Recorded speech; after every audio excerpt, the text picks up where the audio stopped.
محمد الامین وعلی آلہ وصحبہ اجمعین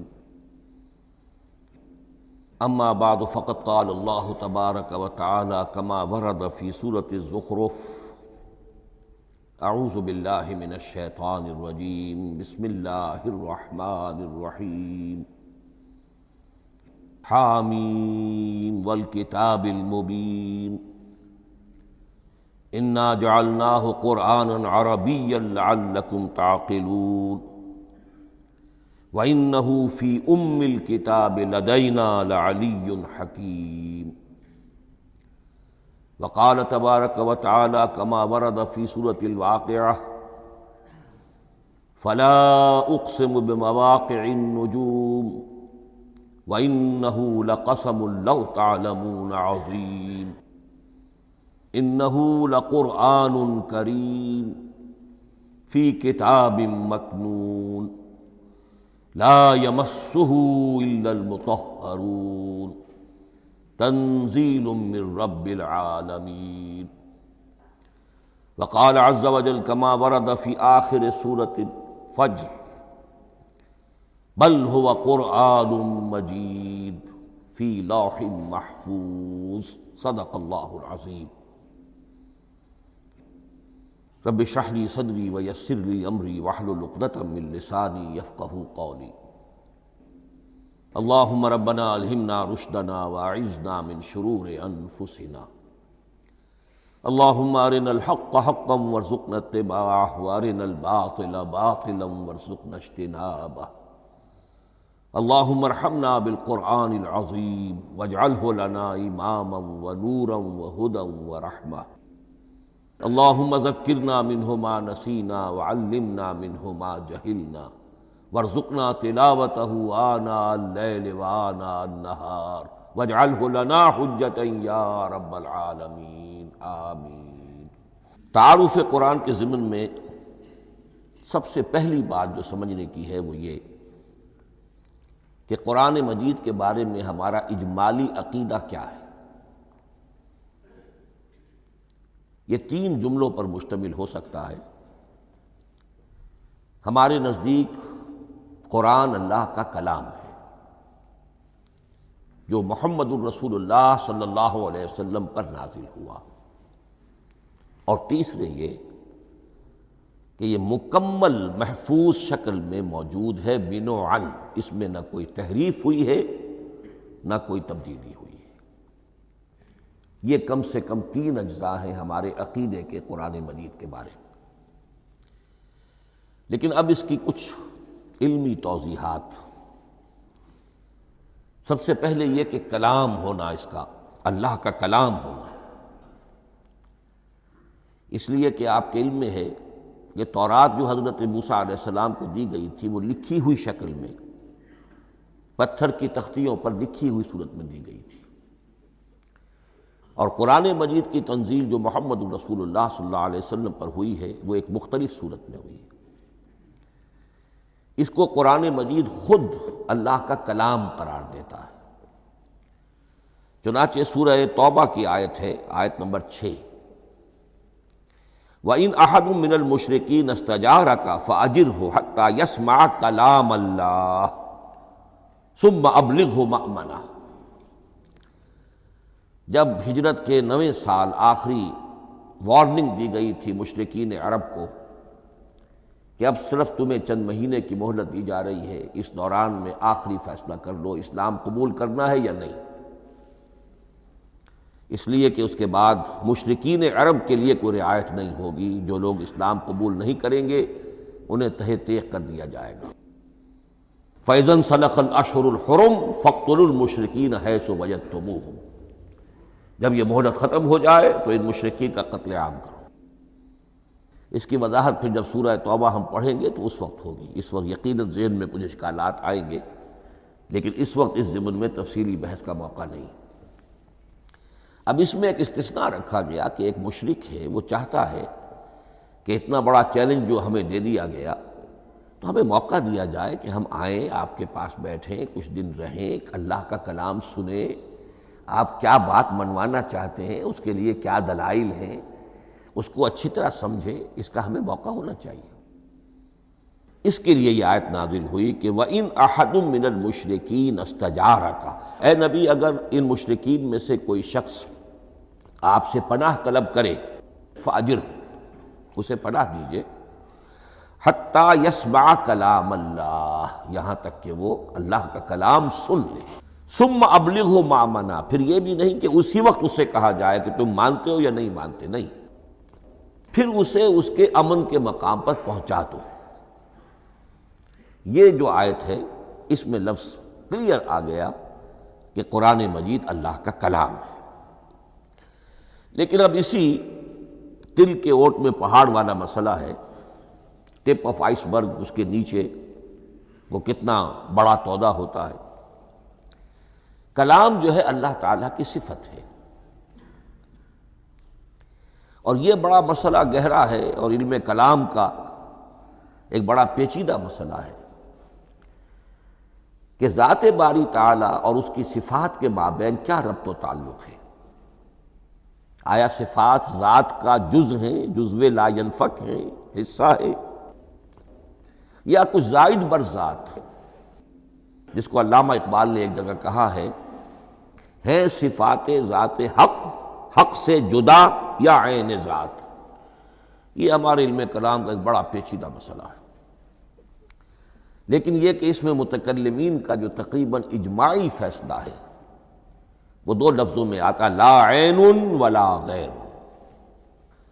اللہ کی صفات نہ تو اس کی ذات کا عین ہے، نہ اس کی ذات سے غیر ہے۔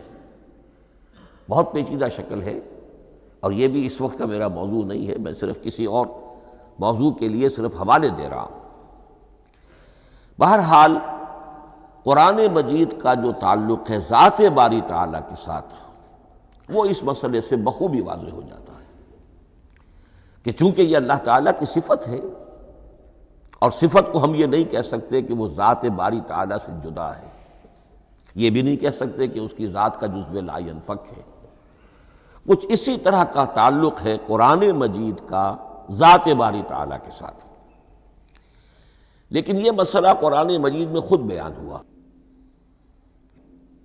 اور سورہ حشر کی آیت میں تو یہ فرمایا گیا، اللہ تعالیٰ نے اپنے اس کلام کی عظمت کو یوں بیان کیا، وہ عظمت کما ہیا، جیسے کہ وہ فی الواقع ہے، اور جس کا کہ گویا کہ پورا ادراک ہمارے لیے اپنی بہت سی محدودیتوں کی وجہ سے ممکن نہیں ہے، لیکن ایک تمثیل کے پیرائے میں سمجھایا، لو انزلنا ھذا القرآن علی جبل لرأیتہ خاشعا متصدعا من خشیۃ اللہ وتلک الامثال نضربها للناس لعلهم یتفکرون۔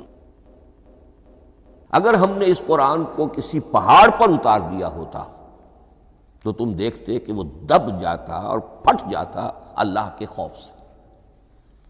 اور یہ مثالیں ہیں جو ہم لوگوں کے لیے بیان کرتے ہیں تاکہ وہ غور کریں، تدبر کریں، سمجھیں۔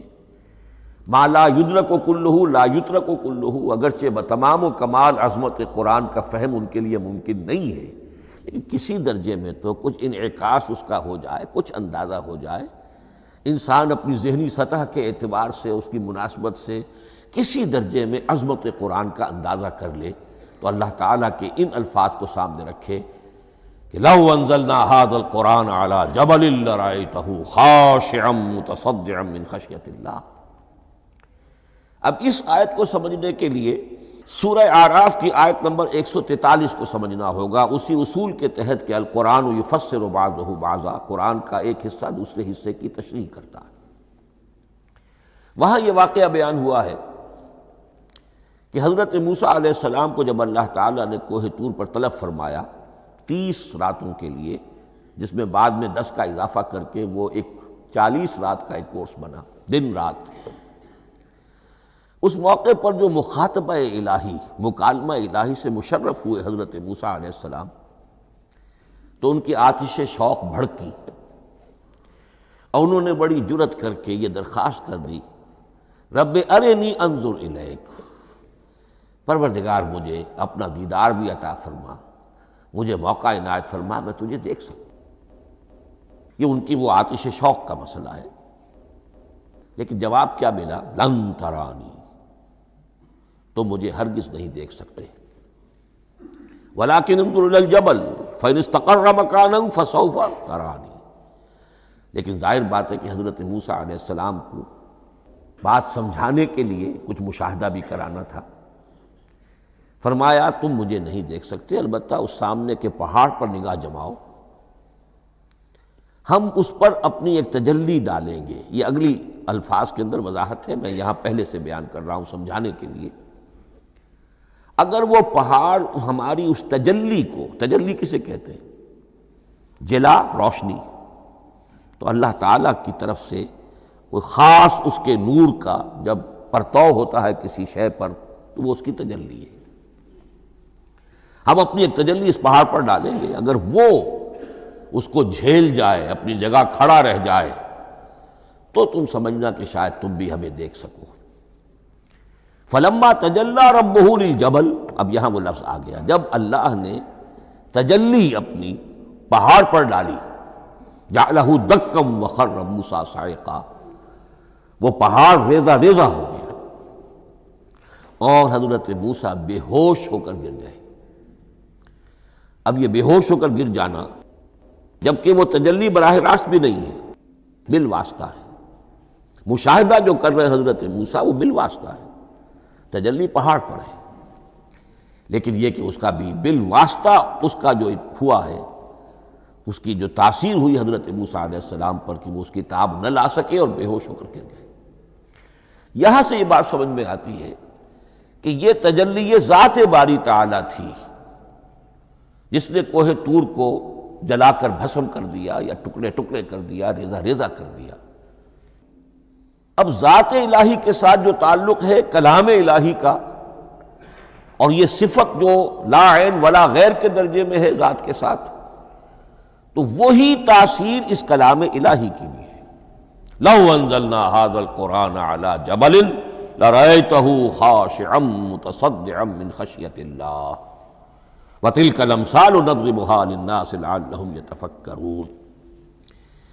اس حقیقت کو اس دور میں میں اپنے مطالعے کی محدودیت کا اعتراف کرتے ہوئے عرض کر رہا ہوں کہ میرے نزدیک جس قدر پرشکوہ انداز میں علامہ اقبال نے بیان کیا ہے، اسی کیفیت کو وہ شاید اس کی کوئی مثال نہ مل سکے۔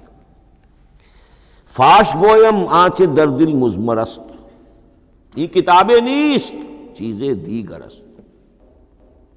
میں صاف ہی کہہ دیتا ہوں جو میرے دل میں چھپی ہوئی بات ہے۔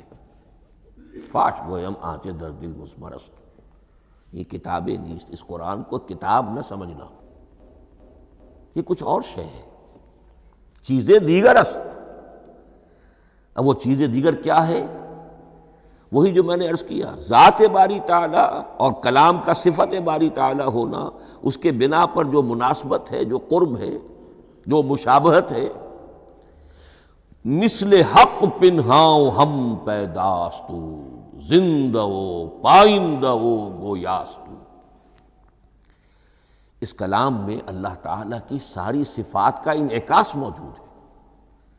یہ بات ویسے بھی سمجھ میں آتی ہے، کوئی شخص ذرا گفتگو کرے، چند جملے جب وہ ادا کرے گا اپنی زبان سے، تو معلوم ہو جائے گا کہ اس کے فہم کا، اس کی دانش کا، اس کے مطالعے کا حدود اربع کیا ہے اور اس کے ذہن کی سطح کیا، سمجھ میں آ جائے گی بات۔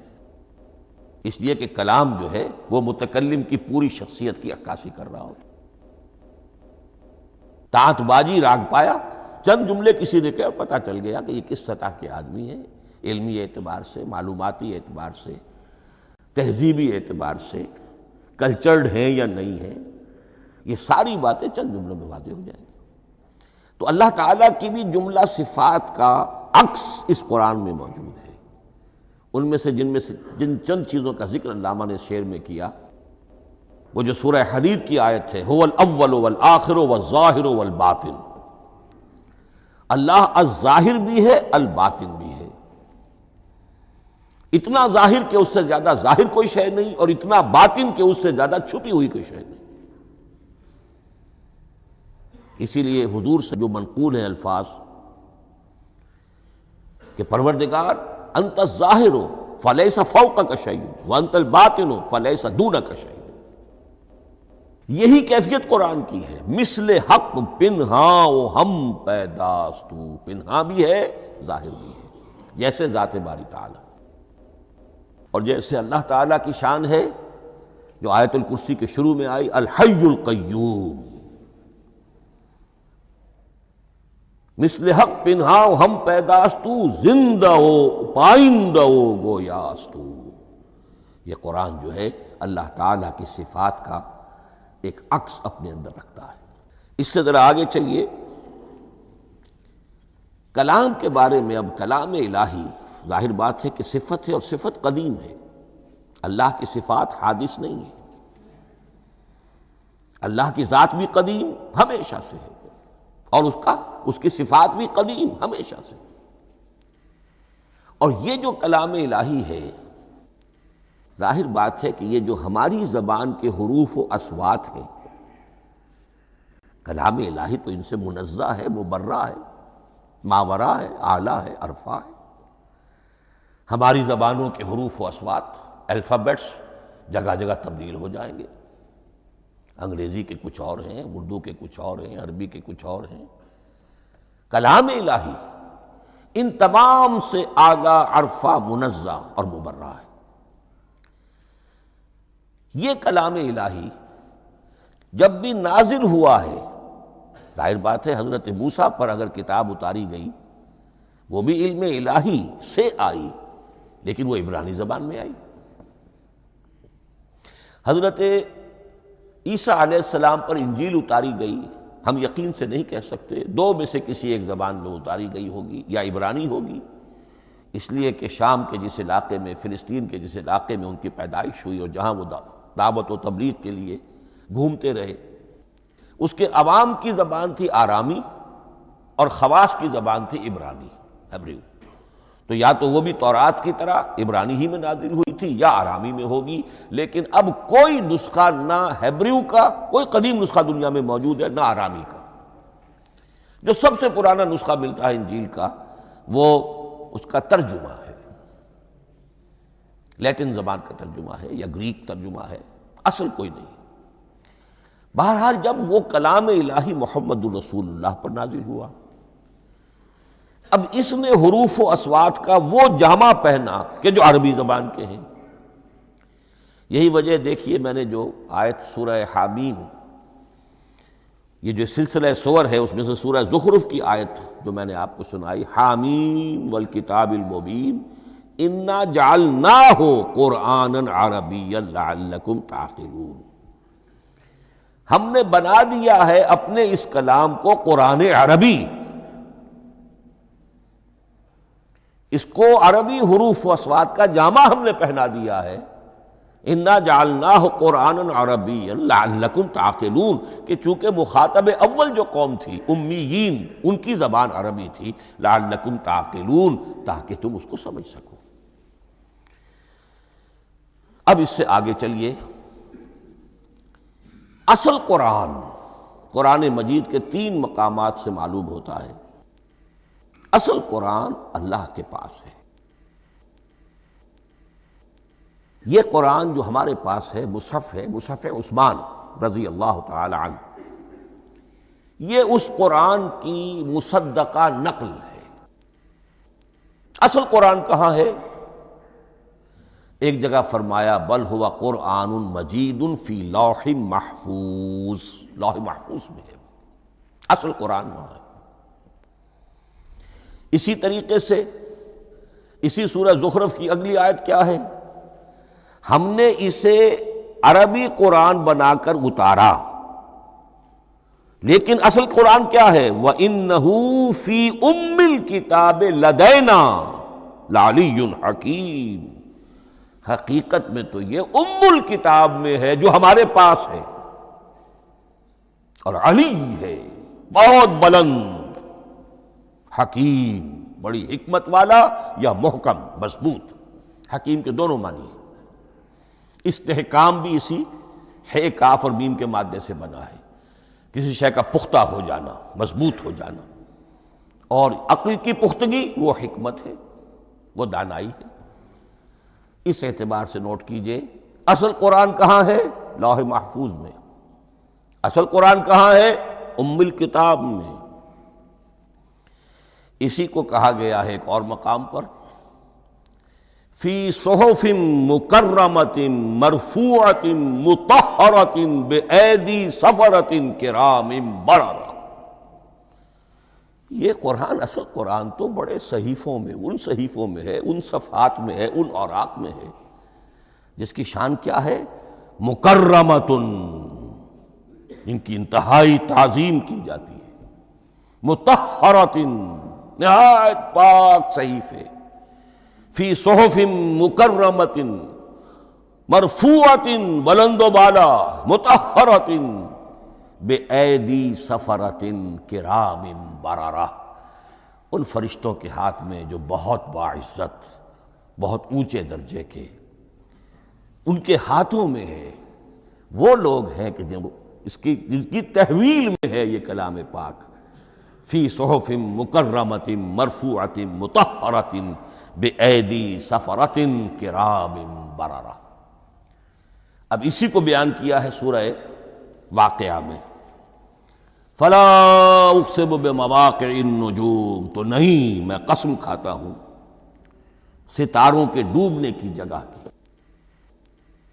وَإِنَّهُ لَوْ تَعْلَمُونَ لَقَسَمٌ عَظِيمٌ، وَإِنَّهُ لَقَسَمٌ لَوْ تَعْلَمُونَ عَظِيمٌ، اور اگر تم جان سکتے تو یہ بہت بڑی قسم ہے جو ہم نے کھائی ہے، بہت بڑی گواہی ہے جو ہم نے پیش کی ہے۔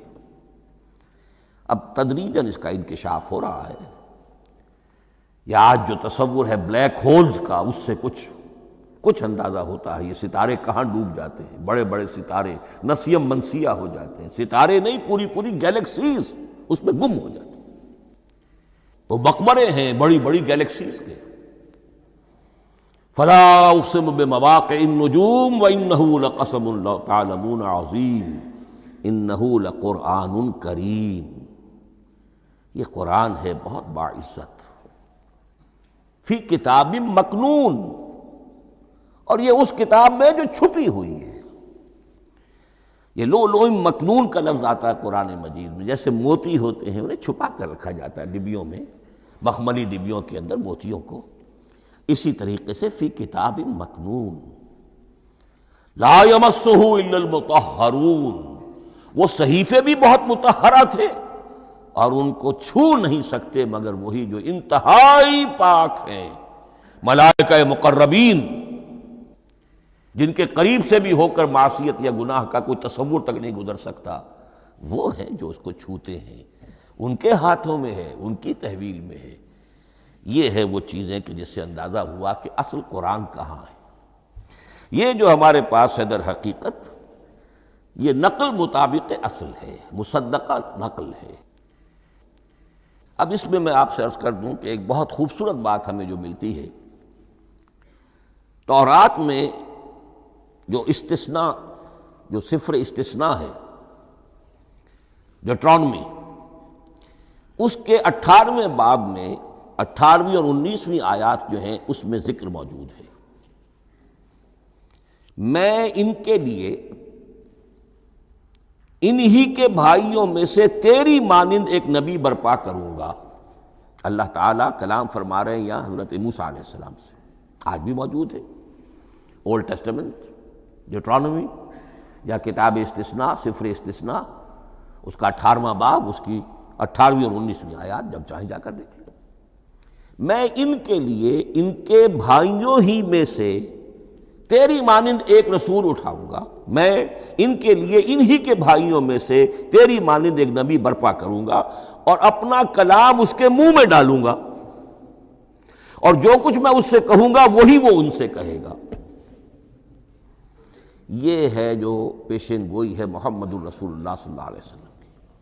اور یہاں وہ فرق واضح کر دیا گیا، اے موسیٰ، تم سے تو یا تو ہم نے کلام کیا ہے یا تمہیں جو کتاب دی ہے وہ لکھی ہوئی دی ہے،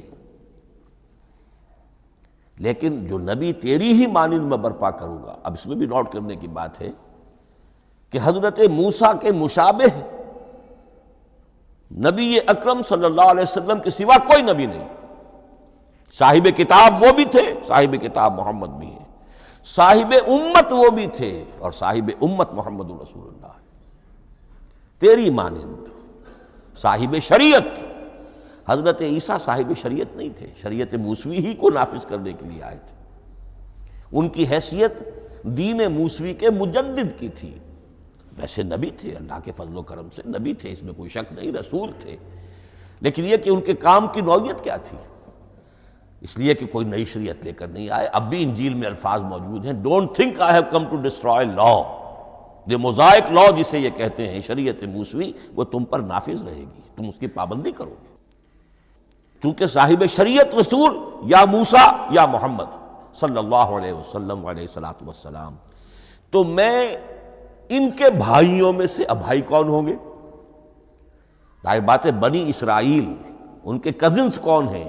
بنی اسماعیل، بنی اسرائیلی تو جو بھی نبی ہے وہ انہی میں سے ہے، ان کے بھائیوں میں سے، تو بھائی تو ہوگا، ان کا کزن ہوگا، اب وہ کون ہے؟ بنی اسماعیل۔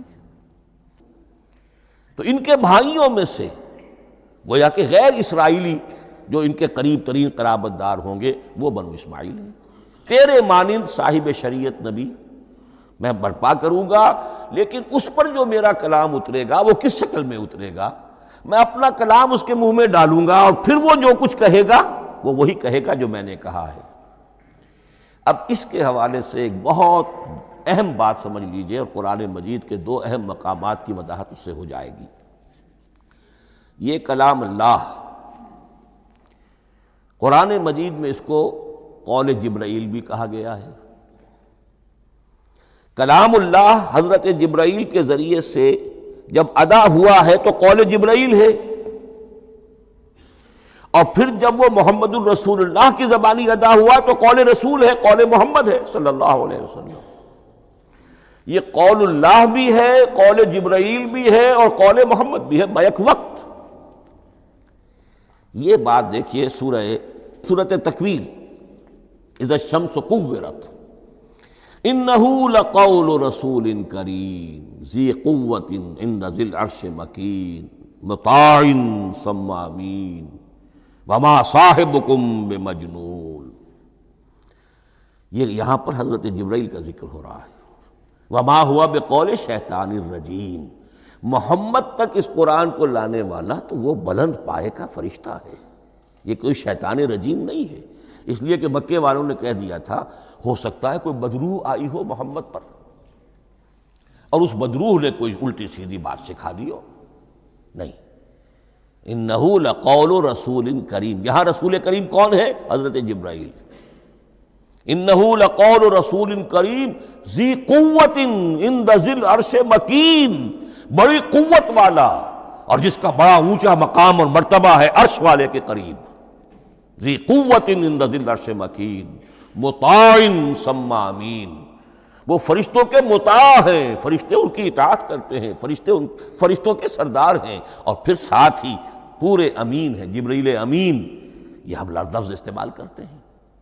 اور اس کے بعد آگے جا کے فرمایا وما ہوا بقول شیطان الرجیم، یہ کسی شیطان رجیم کا قول نہیں ہے۔ اب یہاں اس سورہ تکویر میں قرآن کو قول جبرائیل قرار دیا گیا، لیکن سورۃ الحاقہ میں چلیے، اس کے آخر میں آتا ہے انہ لقول رسول کریم وما ہوا بقول شاعر قلیلا ما تؤمنون ولا بقول کاہن قلیلا ما تذکرون تنزیل من رب العالمین۔ یہاں اب رسول کریم سے مراد محمد الرسول اللہ صلی اللہ علیہ وسلم، یہ کسی شاعر کا قول نہیں ہے، کسی کاہن کا قول نہیں ہے، یعنی جس کے زبانی یہ قرآن لوگوں کے سامنے آ رہا ہے، جبرائیل کا قول ہو کر تو محمد پر نازل ہوا صلی اللہ علیہ وسلم، لیکن اب لوگوں کے سامنے وہ قول محمد بن کر آ رہا، انہ لقول رسول کریم وما ہوا بقول شاعر قلیلا ما تؤمنون ولا بقول کاہن قلیلا ما تذکرون تنزیل من رب العالمین۔ تو قرآن مجید کلام اللہ ہے، پھر وہ قول جبرائیل بنا جب جبرائیل نے آ کر محمد کو سنایا، اور پھر وہ قول محمد بنا جب محمد کی زبان مبارک سے لوگوں نے اسے سنا۔ اہل عرب نے سنا اور پھر وہ بات پھیلتی چلی گئی۔ اب آخری بحث اس موضوع پر جو ہے وہ یہ ہے، کلام الہی کی 3 صورتیں ہیں جو قرآن مجید میں سورہ شورى کی آیت نمبر 51 میں بیان ہوئی ہے۔ وَمَا كَانَ لِبَشَرٍ أَن يُكَلِّمَهُ اللَّهُ، کسی بشر، کسی انسان کی یہ حیثیت نہیں ہے، مقام نہیں ہے کہ اللہ اس سے کلام کرے۔ یہ نہیں کہا کہ اللہ کے لیے ممکن نہیں ہے، نہیں، اللہ کے لیے تو ہر شے ممکن ہے، لیکن کسی بشر کا یہ مقام نہیں ہے کہ اللہ اس سے کلام کرے۔ مخلوق ہے، بشر ہے۔ ما کان لبشر ان یکلمہ اللہ الا اب 3 شکلیں آئیں، الا وحیا او من وراء حجاب او یرسل رسولا فیوحی باذنہ ما یشاء انہ علی حکیم۔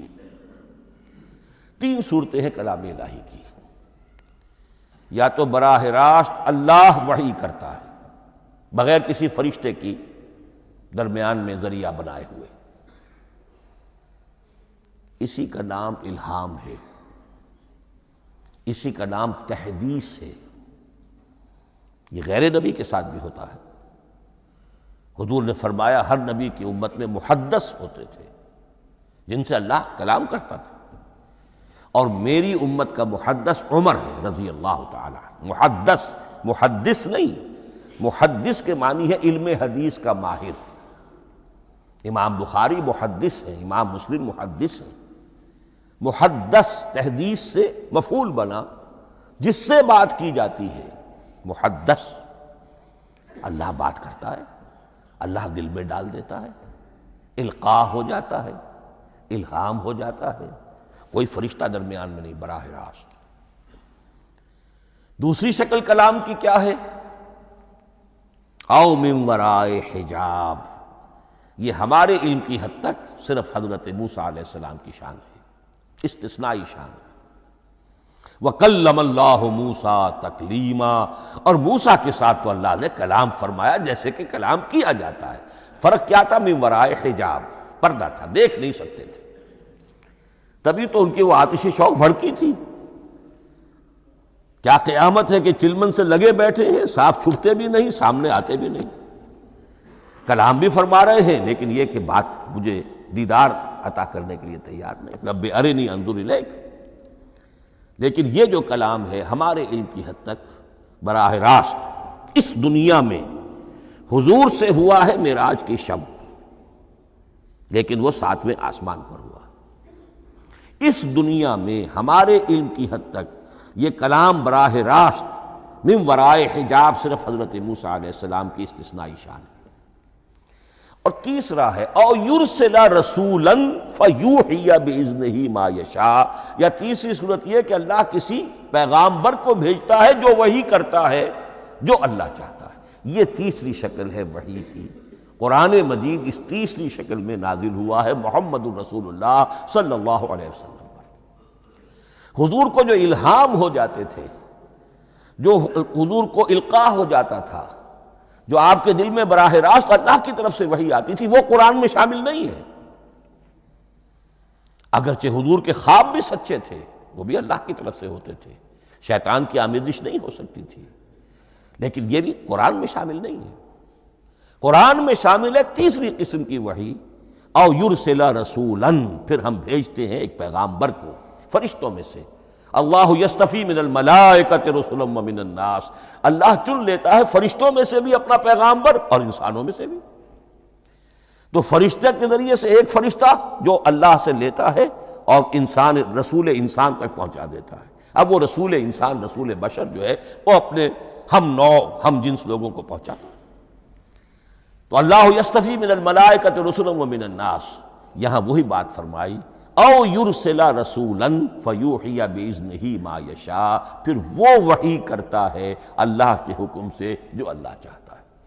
یہ کلام الہی کی یہ تیسری شکل ہے جو محمد الرسول اللہ صلی اللہ علیہ وسلم پر نازل ہوا، اور وہ ہے قرآن حکیم۔ اب ایک اور بحث جو علمی ہے وہ یہ ہے کہ حضور پر جو اس کا نزول ہوا اس کی کیفیات کیا تھی۔ دو الفاظ استعمال ہوتے ہیں، انزال بھی اور تنزیل بھی۔ ان دونوں میں فرق کیا ہے اس کو نوٹ کر لینا چاہیے۔ لغوی اعتبار سے جان لینا چاہیے، نزل ینزل کسی کا خود اترنا، نازل ہونا، اترنا۔ انزل ینزل دفعتاً اتار دینا، کسی اور نے کسی شے کو دفعتاً نیچے اتار دیا۔ یہی مفہوم نزلہ کے ساتھ بے لگ جائے تو آ جاتا ہے، با کے ساتھ نزلہ بہی، یہ اتارنے کے مفہوم میں آئے گا۔ لفظی ترجمہ یہ بھی کر سکتے وہ اترا اس شے کے ساتھ، نزلہ بہ الروح الامین، اس کو لے کر نازل ہوا خود روح الامین فرشتہ علی قلبک، اے محمد صلی اللہ علیہ وسلم آپ کے قلب مبارک پر۔ تو نزلہ بے اور انزال اس کے معنی ایک ہی ہے، لیکن اگلا لفظ ہے تنزیل، نزل ینزل تنزیلا، اس کے معنی ہے رفتہ رفتہ، تدریجاً، نجماً نجماً، تھوڑا تھوڑا کر کے، وقفے وقفے سے اتارنا۔ جیسے عربی میں اعلام کہیں گے کسی کو کچھ بتا دینا، باخبر کر دینا، مطلع کر دینا، بھائی مطلع کر دیا میں نے، اب تم جانو تمہارا کام، یہ اعلام کہلائے گا۔ تعلیم کسے کہتے ہیں؟ سکھانا، درجہ بدرجہ، دیکھنا اس کی استعداد کیا ہے، آج یہ کیا بات سمجھ سکتا ہے، میں اتنے ہی درجے تک سمجھاؤں، اب کل میں اسے مزید سمجھاؤں گا، پرسوں مزید سمجھاؤں گا، یہ درجہ بدرجہ کسی شے کو سمجھانا، یہ تعلیم ہے۔ تو انزل ینزل انزالا، یہ ہے اتار دینا دفعتاً، اور نزل ینزل تنزیلا، یہ ہے تدریجاً اتارنا۔ اب قرآن مجید کے لیے یہ دونوں الفاظ مستعمل ہیں، لیلۃ القدر اور لیلۃ المبارکہ، اب یہ دو بھی نوٹ کر لیجئے، قرآن مجید میں چونکہ اہم مضامین کم سے کم دو جگہ پر ضرور آتے ہیں۔ انا انزلناہ فی لیلۃ القدر، یہاں انزلنا ہے، نزلنا نہیں ہے، انزلنا ہے، ہم نے اتارا اس کو لیلۃ القدر میں۔ اور باقی صورت تو آپ کو یاد ہوگی، وما ادراک ما لیلۃ القدر، لیلۃ القدر خیر من الف شہر، تنزل الملائکۃ والروح فیہا بإذن ربہم من کل امر سلام ہی حتی مطلع الفجر۔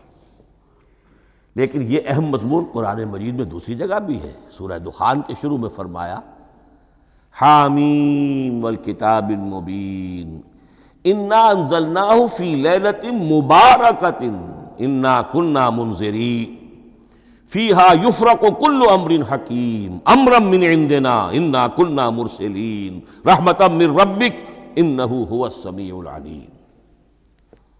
یہ لیلۃ المبارکہ ہے، ایک ہی ہے، لیلۃ القدر اور لیلۃ المبارکہ، ان دونوں کے لیے وہی انزلنا کا لفظ آیا۔ لیکن یہ کہ سابقہ کتابوں کے اعتبار سے قرآن مجید کا فرق واضح کیا گیا ہے، مثلا سورہ نساء کی آیت نمبر 136 بہت نمایاں ہے، بہت نمایاں ہے۔ وہاں فرمایا گیا یا ایھا الذین آمنوا آمنوا باللہ ورسولہ والکتاب الذی نزل علی رسولہ والکتاب الذی انزل من قبل۔ اے ایمان کے دعوے دارو، حقیقتاً ایمان لاؤ، ایسے ایمان لاؤ جیسے ایمان لانے کا حق ہے، اللہ پر بھی اور اس کے رسول پر بھی، اور اس کتاب پر بھی جو اللہ نے اپنے رسول پر نازل فرمائی، اور اس کتاب پر بھی جو اللہ نے پہلے نازل فرمائی۔ لیکن نازل کے لیے یہاں آیا حضور کے لیے والکتاب الذی نزل علی رسولہ، تنزیل کی شکل میں، اور تورات کے لیے والکتاب الذی انزل من قبل، وہ تو دفعۃ واحداً لکھی ہوئی تختیوں کی شکل میں حضرت موسیٰ علیہ السلام کو دے دی گئی تھی۔ تو یا ایھا الذین آمنوا آمنوا باللہ ورسولہ والکتاب الذی نزل علی رسولہ والکتاب الذی انزل من قبل۔ یہ جو تنزیل ہوئی ہے حضور پر، یعنی لیلۃ القدر میں جو رمضان مبارک میں ہے، پورا قرآن لوح محفوظ سے، کتاب مکنون سے، ام الکتاب سے نقل کر کے اتار دیا گیا سمائے دنیا تک۔ پہلا آسمان جسے ہم کہتے ہیں سمائے دنیا، وہ آسمان جو قریب ترین ہے دنیا کے، وہاں سے اب یہ درجہ بدرجہ، تھوڑا تھوڑا، چند آیتیں، چند سورتیں، پھر آیتیں، پھر سورتیں، یہ نازل ہوا محمد الرسول اللہ صلی اللہ علیہ وسلم پر۔ گویا کہ پہلا مرحلہ انزال کا ہے، پورا قرآن لوح محفوظ یا کتاب مکنون یا ام الکتاب سے نقل کر کے اتار دیا گیا سمائے دنیا تک. یہ ہے انزل ینزل انزالا، انا انزلناہ فی لیلۃ القدر انا انزلناہ فی لیلۃ مبارکہ.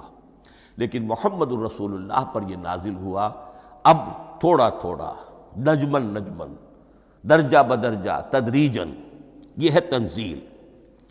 اس تنزیل کی حکمت قرآن مجید میں بیان ہوئی ہے، اور اس اعتبار سے کہ اہل عرب نے، اہل مکہ نے اعتراض کیا تھا کہ یہ پورا قرآن کیوں نہیں محمد ایک ہی مرتبہ پیش کر دیتے صلی اللہ علیہ وسلم. اس میں جو چیز مضمر تھی وہ یہ تھی کہ چونکہ یہ حقیقت میں اللہ کا کلام نہیں ہے، یہ محمد کا اپنا کلام ہے، تو کوئی شاعر دنیا میں ایسا نہیں ہے جو ایک دم اپنا پورا دیوان دے دے. وہ تو ساری عمر میں تھوڑا تھوڑا، آج غزل کہی، کل قصیدہ کہا، پرسوں کچھ اور کہا، پھر وہ جمع ہوتا ہے تو وہ دیوان بنتا ہے. اسی طریقے سے تو یہ کر رہے ہیں. اگر یہ اللہ کا کلام ہوتا تو بیک وقت آ جاتا. یہ تو ذرا محنت کرتے ہیں، کچھ اس کے اندر اس کو اپنی محنت سے کوشش کر کے کچھ موضوع کرتے ہیں، کلمات، الفاظ، اور اس طریقے سے رفتہ رفتہ لے کر آ رہے ہیں. اس لیے ان کا اعتراض نقل ہوا ہے یہ. وقال الذین کفروا لولا نزل علیہ القرآن جملۃ واحدۃ. انہوں نے کیوں نہیں اترا یہ قرآن پورا کا پورا ایک ہی بار؟ یہ اعتراض تھا. اس اعتراض کے جو جوابات دیے گئے ہیں وہ نوٹ کیجئے کہ لوگوں کے حق میں یہ مفید ہے، یہ پورے قرآن کا تحمل ایک وقت میں کر نہیں سکتے. یہ پورا قرآن تو ایک ہی مرتبہ اگر پہاڑ پر بھی اتار دیا جاتا تو وہ پھٹ جاتا، دب جاتا. وَقُرْآنًا فَرَقْنَاهُ لِتَقْرَأَهُ عَلَى النَّاسِ عَلَى مُكْثٍ وَنَزَّلْنَاهُ تَنزِيلًا. سورہ بنی اسرائیل آیت 106. یہ وہ قرآن ہے جس نے ہم نے جس کو ٹکڑے ٹکڑے کر کے، فرق نہ ہو، فرق توڑ دینا، تھوڑا تھوڑا کر کے ہم نے کر دیا. لِتَقْرَأَهُ عَلَى النَّاسِ عَلَى مُكْثٍ، تاکہ آپ اسے پڑھ کر سنائے لوگوں کو وقفے وقفے سے، تاکہ وہ سہار سکیں، سنبھال سکیں، برداشت کر سکیں. وَنَزَّلْنَاهُ تَنزِيلًا، اسی وجہ سے ہم نے اسے نازل کیا ہے بطرز تنزیل، بطرز انزال نہیں، بطرز تنزیل. وَقُرْآنًا فَرَقْنَاهُ لِتَقْرَأَهُ عَلَى النَّاسِ عَلَى مُكْثٍ وَنَزَّلْنَاهُ تَنزِيلًا. ایک حکمت تو ہو گئی عوام کے لیے، ایک حکمت خود رسول کے لیے صلی اللہ علیہ وسلم. كَذَلِكَ لِنُثَبِّتَ بِهِ فُؤَادَكَ وَرَتَّلْنَاهُ تَرْتِيلًا. اب ذرا نوٹ کیجئے، قلب محمدی کے لیے بھی اس پورے کلام کا ایک دم سہار آسان کام نہیں تھا. یہ اس لیے، یہ اسی سورہ الفرقان کی جو آیت کا میں نے ایک حصہ آپ کو سنا دیا تھا، اسی کے اندر اس کا جواب آیا ہے اسی آیت میں. آیت نمبر 32 ہے یہ سورہ فرقان کی. وقال الذین کفروا لولا نزل علیہ القرآن جملۃ واحدۃ. یہ اعتراض ہے. جواب کیا ہے؟ کذالک لنثبت بہ فؤادک. ہم نے یہ اس لیے کیا ہے نبی کہ اس کے ذریعے سے آپ کے دل کو ٹھہراؤ اور جماؤ عطا کریں. یہ ایک دم اس کا اتر جانا، انا سنلقی علیک قولا ثقیلا، بڑا بھاری بوجھ ہے، ناقابل برداشت ہے. تاکہ رفتہ رفتہ آپ کا دل، اس کے اندر تقویت بڑھتی چلی جائے، اس کے اندر اور اس کا تحمل جو ہے اس کی صلاحیت بڑھتی چلی جائے. کذالک لنثبت بہ فؤادک ورتلناہ ترتیلا. اسی لیے ہم نے تھوڑا تھوڑا کر کے نازل کیا ہے. ولا یاتونک بمثل الا جئناک بالحق واحسن تفسیرا. ساتھ ہی فرمایا کہ یہ لوگ جو بھی اعتراض کریں گے ہم اس کا جواب بھی اور بہترین تعویل بھی آپ کو دے دیں گے. اب اگلی بحث یہ ہے، یہ قرآن کب اور کہاں نازل ہوا؟ یہ عام معلوماتی شے ہے، اس میں کوئی پیچیدگی نہیں ہے، لیکن اس کی اہمیت ہے، بہت ضروری ہے. وہ میں انشاءاللہ اگلی بحث میں جب کہ قرآن کے سمجھنے کے جو اصول ہیں ان کو بیان کروں گا تو وضاحت سے بات آئے گی. یہ کہ یہ عام معلوماتی ایک ہمارے ذہن میں خاکہ رہنا چاہیے، زمان و مکان کا کیا رشتہ ہے قرآن کے ساتھ. قرآن نازل کب ہوا؟ ہمارا چونکہ عام طور پر جو معمول ہے، ہم تو جو کرسچین ایرا ہے اس کے حوالے سے ہمارے ذہن کے اندر سارا حساب کتاب ہے. تو سن 610 عیسوی سے لے کر 632 عیسوی تک شمسی حساب سے 22 سالوں میں قرآن نازل ہوا ہے۔ 571 حضور کی ولادت کا سال ہے، 571 عیسوی۔ 610 میں آپ 39 سال کے ہوئے، لیکن قمری حساب سے 40 کے ہو چکے۔ 610 میں قرآن کی تنزیل شروع ہوئی اور 632 میں آپ کا انتقال ہوا۔ 22 برس زمانی اعتبار سے نقشہ ذہن میں رکھیے، اور اسے ہم اگر دوسرے حساب سے کہیں گے تو عام الفیل، وہ جو ابرہہ آیا تھا بیت اللہ کو ڈھانے کے لیے، وہ سال عربوں میں بہت مشہور ہو گیا تھا، اور وہی سال حضور کی ولادت کا ہے۔ تو عام الفیل ہی میں حضور کی ولادت ہوئی، لہذا 40 عام الفیل میں قرآن مجید کا نزول شروع ہوا، اور 11 ہجری تک یہ 23 برس بنتے ہیں قمری حساب سے۔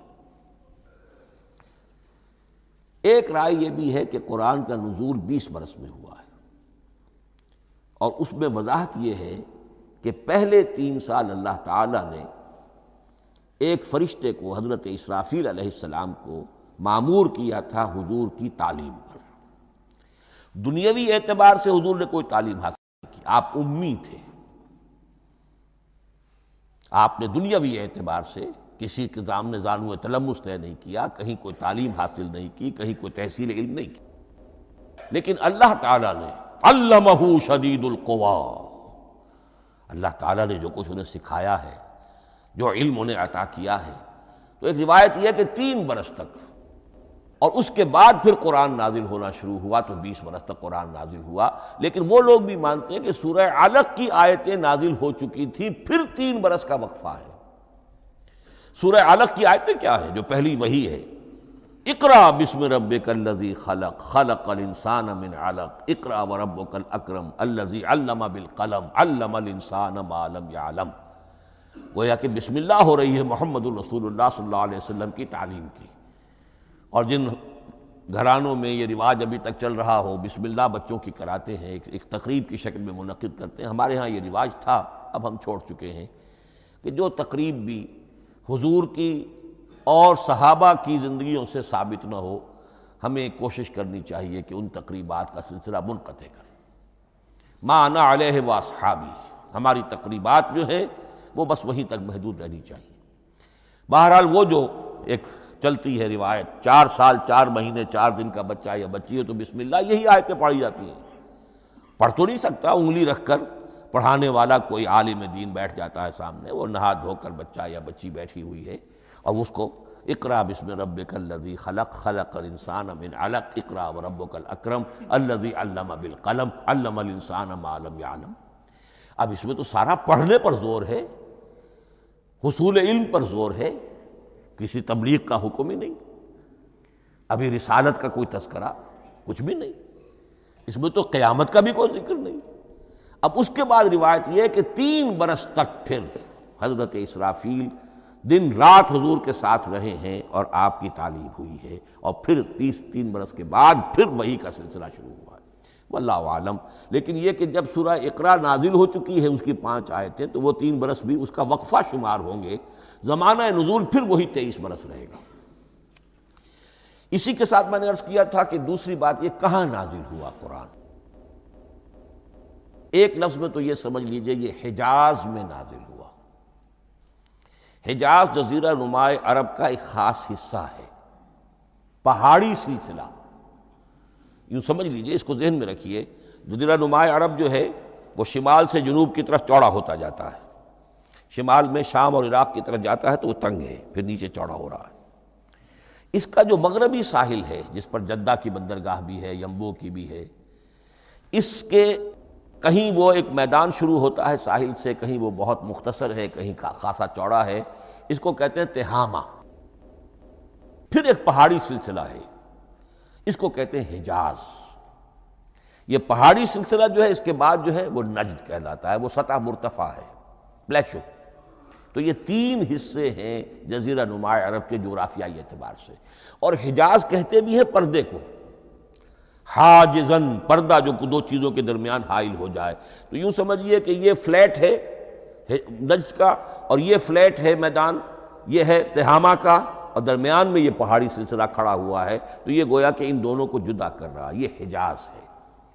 اس حجاز ہی کا شہر مکہ ہے، اس حجاز ہی کا شہر مدینہ ہے، اس حجاز ہی کا شہر طائف ہے، اس حجاز ہی کی آخری ٹپ سمجھ لیجئے تبوک ہے۔ تو حضور صلی اللہ علیہ وسلم کی پوری زندگی آغاز وحی کے بعد سے لے کر وہ اسی علاقے کے اندر، پہلے آپ مکے میں تھے، قرآن مجید کی جو صورتیں اس دور میں نازل ہوئیں یا آیتیں نازل وہ مکیات کہلاتی ہیں۔ پھر آپ نے ہجرت کی، اور ہجرت کر کے جب آپ جا رہے تھے اس دوران میں بھی کچھ قرآن نازل ہوا اثناء ہجرت میں۔ پھر آپ مدینے تشریف فرما ہوئے، اب وہ ہم کہتے ہیں مدنی قرآن، لیکن مدنی قرآن سارا مدینے میں نازل نہیں ہوا۔ آپ کبھی جا رہے کسی مہم پر، کسی جنگ کے لیے، غزوہ بدر کے لیے آ گئے ہیں، تو وہاں جو آیات نازل ہو رہی ہیں وہ مدینے میں تو نہیں ہو رہی۔ براڈ تقسیم تو یہی ہے، مکی مدنی۔ ہجرت سے قبل جو کچھ نازل ہوا وہ مکی، ہجرت کے بعد جو کچھ نازل ہوا وہ مدنی۔ لیکن صرف مدنی کہنا صحیح نہیں ہے۔ اثناء سفر تبوک، اتنا طویل سفر ہے آپ کا، اس کے دوران آتے جاتے قرآن نازل ہوتا رہا۔ لیکن یہ بات نوٹ کر لیجئے کہ پورا قرآن حجاز ہی میں نازل ہوا ہے۔ یہ تمام شہر، یہ تمام علاقہ حجاز کہلاتا ہے۔ ایک اور بحث جو ہم اسی اپنی پہلی نشست میں مکمل انشاءاللہ کر لیں گے، وہ ہے محفوظیت قرآن کی بحث۔ میں نے عرض کیا تھا کہ 3 چیزوں پر ہمارا عقیدہ مشتمل ہے۔ یہ اللہ کا کلام ہے، نمبر 1، نازل ہوا محمد الرسول اللہ پر صلی اللہ علیہ وسلم، اسی لیے ہم نے کلام سے متعلق کچھ مباحث علمی گہرائی میں اتر کر وہ سمجھے، حضور پر اس کے نزول، انزال اور تنزیل کے مختلف مراحل کو سمجھا۔ اب اس کی محفوظیت کے اعتبار سے واقعہ یہ ہے کہ واحد کتاب ہے پوری دنیا میں، واحد کتاب جس کے بارے میں دشمن بھی تسلیم کرتے ہیں، چاہے وہ اسے اللہ کا کلام نہ مانے، لیکن یہ مانتے ہیں کہ بعین ہی وہ شے جو محمد نے اپنی امت کو دی تھی آج بھی امت کے پاس صحیح موجود ہے۔ ظاہر بات ہے اگر تو اسے اللہ کا کلام مانے، وہی مانے، تب تو مسلمان ہی ہو گئے۔ وہ تو یہی کہتے ہیں کہ بہرحال محمد نے چاہے خود لکھا، تصنیف کیا، جو بھی کچھ کیا اس کو چھوڑ دیجئے، لیکن جو شے محمد نے اپنی امت کو دی تھی صلی اللہ علیہ وسلم، بعین ہی وہ شے موجود ہے۔ تو یہ محفوظیت قرآن کی جو ہے، جبکہ کوئی اور دنیا کی کتاب اس کی مدعی ہی نہیں۔ تورات والوں کا سرے سے یہ دعویٰ ہی نہیں ہے۔ وہ تورات تو گم ہو گئی تھی نبوکدنضر کے حملے کے وقت، اس کے بعد سے دنیا میں تورات کا وجود نہیں ہے، اور پھر 100 برس کے بعد اپنی یادداشتوں سے مرتب کی ہے یہ تورات جو آج ہمارے سامنے ہے۔ انجیل کا جیسا کہ میں عرض کر چکا ہوں، کوئی نسخہ جو ہے نہ عبرانی کا موجود ہے نہ آرامی زبان کا ہے۔ دنیا کی کوئی کتاب نہیں جو دعویٰ کر سکتی ہو۔ یہ قرآن جو شروع ہوتا ہے ذالک الکتاب لا ریب فیہ، یہ دعویٰ دنیا کی کسی اور کتاب نے خود کیا بھی نہیں۔ اس کی بھی جس قدر پرشکوہ الفاظ میں علامہ اقبال نے اس کی ترجمانی کی ہے، انہی کا حصہ ہے۔ حرف اورا ریب نئے، تبدیل نئے، آیش شرمندہ تعویل نئے۔ اس قرآن کے کسی حرف میں کوئی تحریف ہو جانا نہیں، امکان ہی نہیں، قطعی طور پر۔ کسی لفظ کا بدل دیا جانا نہیں، حرف اورا ریب نئے، تبدیل نئے، اس میں کسی کا شک پر مبنی ہونا نہیں، آیش شرمندہ تعویل نئے۔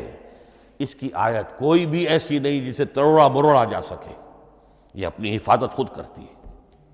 لا یاتیہ الباطل من بین یدیہ ولا من خلفہ، حامیم السجدہ کی آیت نمبر 42، اس پر باطل حملہ آور ہو ہی نہیں سکتا۔ انا نحن نزلنا الذکر وانا لہ لحافظون، ہم ہی نے یہ الذکر نازل کیا ہے اور ہم ہی اس کی حفاظت کرنے والے ہیں۔ جہاں تک پہلے ٹکڑے کا تعلق ہے اس آیت مبارکہ کا، اس میں تو تورات بھی آئے گی۔ تورات کس نے نازل کی؟ اللہ نے نازل کی۔ انجیل کس نے نازل کی؟ اللہ نے نازل کی۔ انا انزلنا التوراۃ فیہا ھدی ونور، یہ سورہ مائدہ میں الفاظ ہیں۔ انجیل کے بارے میں بھی ہم نے انجیل عطا کی عیسیٰ کو، فیہ ھدی ونور۔ لیکن یہ کہ انا نحن نزلنا الذکر، اس کو اس قدر تاکید کے ساتھ کہہ کر وَإِنَّا لَهُ لَحَافِظُونَ، اور ہم ہی اس کے محافظ ہیں۔ لیکن اس موضوع پر اہم ترین مقام جو ہے قرآن مجید کا وہ سورہ قیامہ کی یہ آیات ہے، لا تحرک بہ لسانک لتعجل بہ۔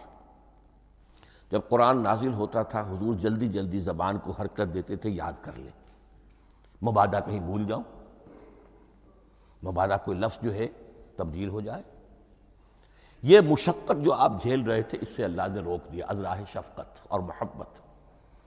لا تحرک بہ لسانک لتعجل بہ ان علینا جمعہ وقرآنہ، ہمارے ذمے ہے اس کو جمع کر دینا، آپ کے سینے میں جمع کر دیں گے اس کو۔ اور صرف جمع کرنا نہیں، قرآن ترتیب، قرآن ہوتا ہے پڑھا جاتا ترتیب سے، یعنی ترتیب نزولی۔ یہ بعد میں ہماری علیحدہ بحث بھی آئے گی کہ ترتیب نزولی اور ہے، ترتیب مصحف اور ہے، یہ ترتیب بھی ہم کروا دیں گے، یہ بھی ہمارے ذمے ہے۔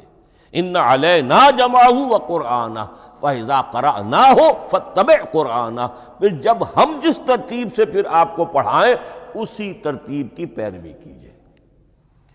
یہ جو ہے کہ قرآن کا جمع اور تدوین، یہ بھی اللہ تعالیٰ نے اس کی ضمانت لی، اور اس کی ترتیب بھی اللہ تعالیٰ ہی کی ضمانت سے ہے۔ اس اعتبار سے محفوظیت قرآن کے یہ دونوں پہلو ہمارے سامنے رہنے چاہیے۔ بارک اللہ لی ولکم فی القرآن العظیم ونفعنی وإیاکم بالآیات والذکر الحکیم۔